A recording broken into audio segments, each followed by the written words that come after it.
Hey, Feast in the Middle East family, welcome back. In this episode, we're going to give you a primer on Arabic coffee, how to make it the traditional way, and the etiquette and symbolism involved.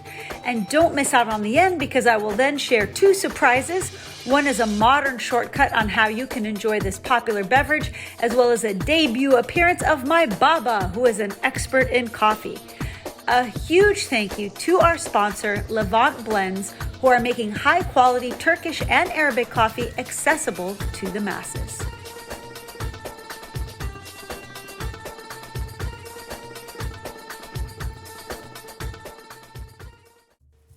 The Arabica coffee bean is probably the very first coffee that was ever consumed on this planet. The first written record of coffee made from roasted coffee beans comes from Arab scholars, who wrote that it was useful in prolonging their work hours, pretty much the understatement of the century.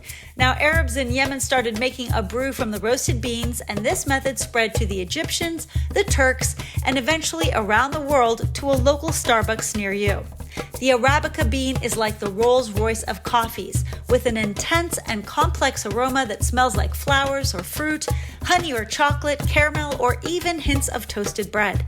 The symbolism of Arabic coffee is just as rich and as varied as the flavor.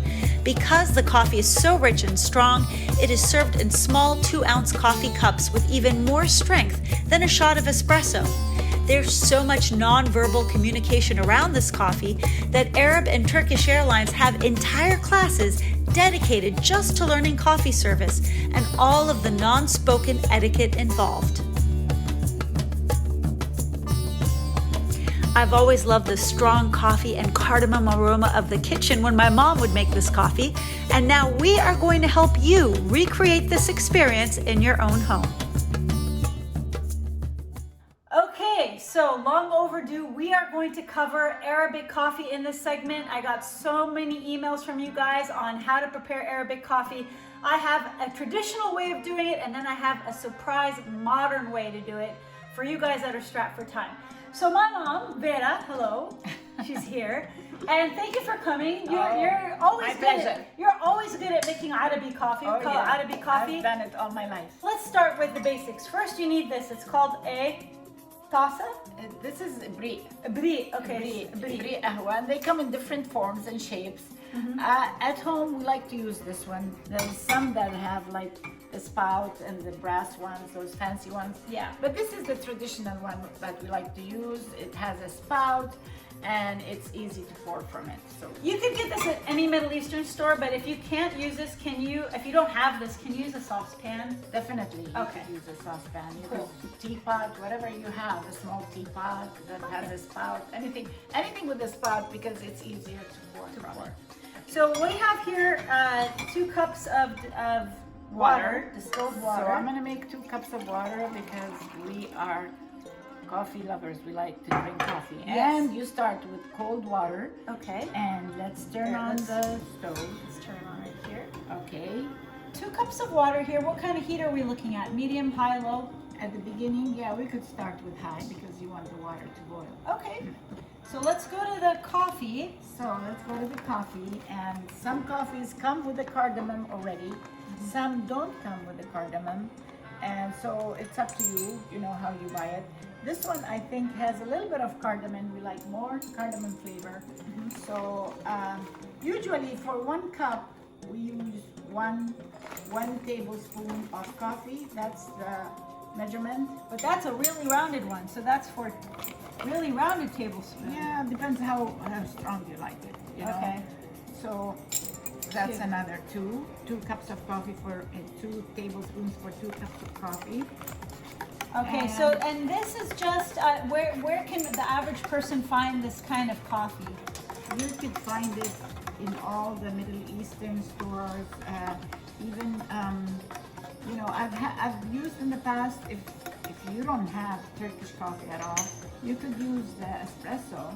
Oh yeah. So you can use. So basically, you can use espresso coffee, but the best bet is to just buy the powdered coffee from the Middle Eastern store. I just want to make sure. Okay, so what we have here is powdered cardamom. Tell us about this cardamom. Now, the reason why they add cardamom, I learned, Mom, is because it helps you digest your food. So that's why they have cardamom in coffee or tea after a meal, because it helps you digest your meal. Yes. Right? And it tastes good. And it tastes great. And we can't forget that. How much of this should we use? So I'm gonna use for each cup 1 teaspoon of cardamom. Okay. So there's one, two teaspoons. Oh. So 2 teaspoons of cardamom. All right. Okay. And now I let it boil. Okay. And how about sugar? Should we add sugar now or later? That's 1 teaspoon. That's 1 teaspoon? Yeah. Okay. That's 1 teaspoon of sugar. You might want to add some more. Yeah, some people like their coffee super, super sweet, but because we're having various desserts and dates, we don't need it that sweet because, you know, sweet and sweet is a bit too much. Yeah. So we're gonna wait until this boils over. So you have to be very careful and you have to stand here watching it because at any moment, once it starts boiling, it will pour over and it will Implode.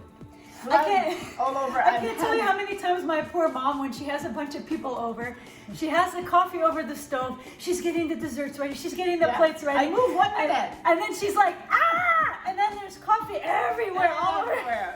Well, And I'm like, oh, Mom, I'm so sorry. And then it's like cleanup time, and you got guests over, and that's like the last thing you want to worry like about. the milk, you know, when it pours over, it's the same thing. It's the with same coffee. idea, right? Yeah, so now as the water starts getting hotter and hotter as you see, you will start seeing this foam that is so, you know, everybody loves that foam. It's delicious.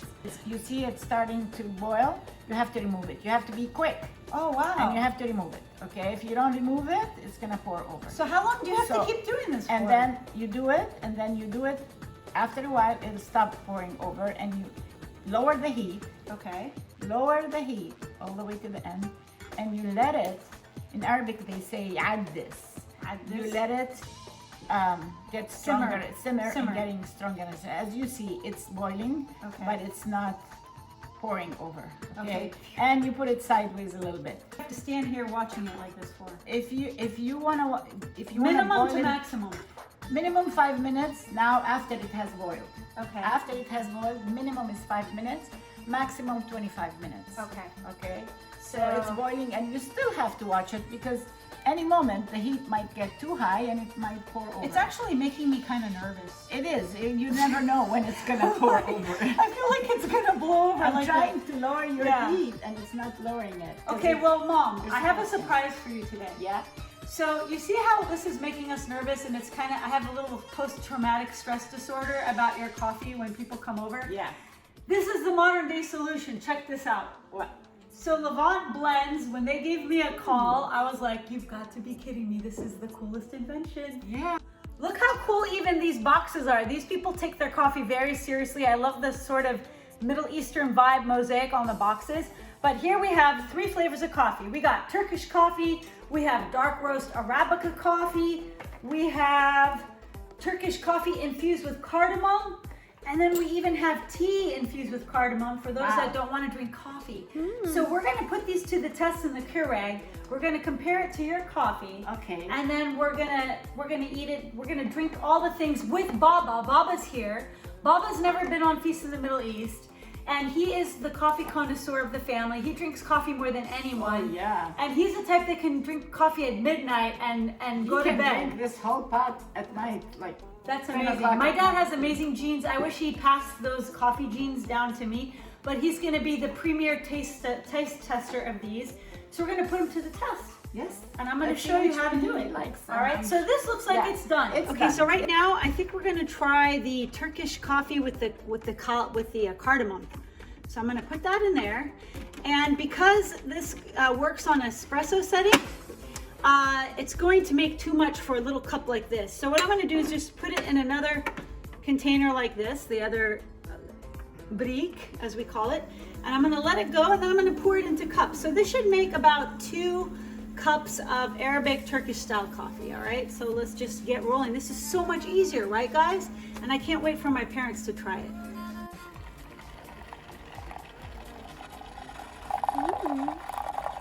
This is awesome. So we're gonna try all of them. See how easy was that? So now all we have to do is pour this in the cups. Okay, so I love tea myself, so I'm gonna try the black tea with cardamom blend.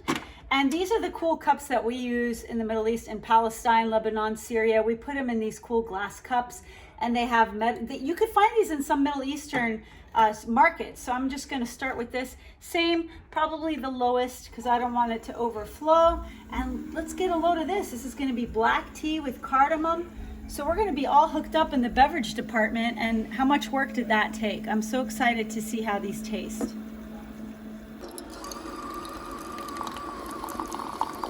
Look at that rich color of that shay.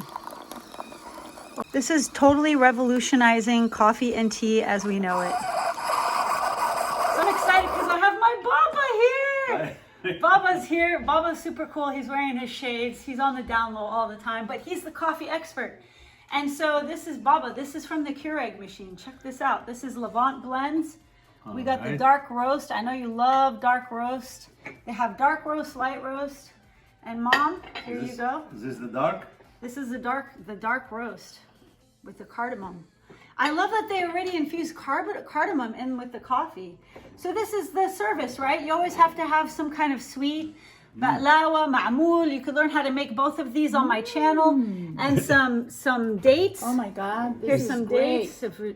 This coffee tastes so good. It tastes like chocolate.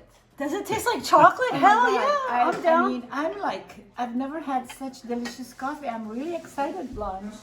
I mean, this is awesome. You like it? Oh my God. This is the cardamom tea too. Take a look at that. Yeah. Look at the beautiful color of that. I'm not even gonna add sugar. This is tea? Uh-huh. Oh. This is so good, Blanche. Oh, Dad, This is you're such a gonna treat. love this tea. Good strong tea. It's a good strong tea, Yeah. right? You My like your God. strong tea. So instead of like spending 25 minutes brewing like Cito used to do, this is how we're gonna so do it. This is how our convenient. generation is gonna do it. Quick. So Dad, do you have any good coffee memories? Well, the good coffee is the old, you know, they percolate for days. They percolate for days? On a charcoal. Oh wow, on charcoal. Yeah, this is the Yeah. Bedouin ones. Yeah. Oh, you know, I had Bedouin coffee in Jordan once. It was in Petra. It was awesome. This one they serve it usually after they eat a big mensef or big dinner. Yeah. You know, so it digests everything. Yeah, that's Good true. for digestion. He's right. And after mensef is a very heavy dish, and the coffee has cardamom in it, so it's perfect. That helps you digest and you're the ready food. to eat all over again. And Yeah. it's always black. It's no sugar added at all. No sugar added? No. Okay, so is it true? Well, is it true that if you have more than 3 cups of coffee at someone's house, that's rude, or no? Yeah, it just shows you've never seen coffee in your life before. And if Well, you actually, want, not too many people drink more than 3 anyway. well, Dad, show me what do you do when you're done with drinking coffee? What do you do with your hand when you tell somebody I've had enough? What do you do? enough. I think you You go like this. You shake it. Otherwise, they're gonna keep pouring. And Oh, so they'll If keep you go pouring like it. this, they'll pour it. If you shake Wiggle it like it. that, that means I have enough. That's Okay, it. so wiggling means And no coffee more. is used to make so many statements in our culture. Mm-hmm. If you add in the weddings, you add sugar. It has to be very sweet. Right. And in funerals, God forbid, you don't add sugar at all. It's black, supposed to be black. It's an insult Black. to add sugar. Then after you're done, the best part is telling your fortune. Okay, so let's chug these down, and we're gonna do our fortune. Fortune after that. These coffees still have the sediment, so you could tell your fortune if you want. So you just you swirled it around and you put the remaining on a plate, right? Yes, and you go like this. We say in Arabic, "bitkafiha." Means, you know, and the person who's doing his fortune, he has to do it himself. And then it shows some. You see some pictures. So what are you seeing in that there? are figuring, and I see a lot. This is my own cup, and what I see is I see some blocked trips that I'm not going to. Yes, with the COVID. I'm sorry. How do you see a blocked trip? How do you know? Look, it's coming here and it's coming here, and there's like a. It's like a U shape. It's like a U shape. There is no. It's not open. But that's what it is. It's fun making up your own interpretations. And so the ladies always in the afternoon they have these parties where they tell each other's tell fortunes. each other's That's fortune. awesome. All right, well, that's it with a special episode with my Baba and my Mama. I'm so happy to have them here with coffee, and I'm giddy with excitement from the sugar and the caffeine. So as you can imagine, I'm super excited to have them here. What do you guys think? Put in the comments below. Are you ready to take on the 21st century of coffee, or do you want to do it the traditional way? Again, the company's called Levant Blends, and I'm going to have information for you in the description box below. I think that what they did is genius because, you know, we've been doing it old school style and they haven't sacrificed flavor or quality, but they managed to use, you know, technology to make it a lot simpler for us who don't have the patience like me, right? Your mom knows I have no patience. Dad knows I have no patience. I know. So this was made for me, honestly. Convenience. So until next time, cheers. And we'll see you back here. Make sure you subscribe. It's free. صحتين. Cheers. That is good. That is good coffee. Nice That deep is good. roast. I could drink like the whole pot of this. Well, you're going to be up all night. I guess you're going to party all night right here. To get 10% off your purchase at Levant Blends, just use the code BLANCHE10. So we got 4 flavors, and we're going to try it with the Keurig, and we're going to compare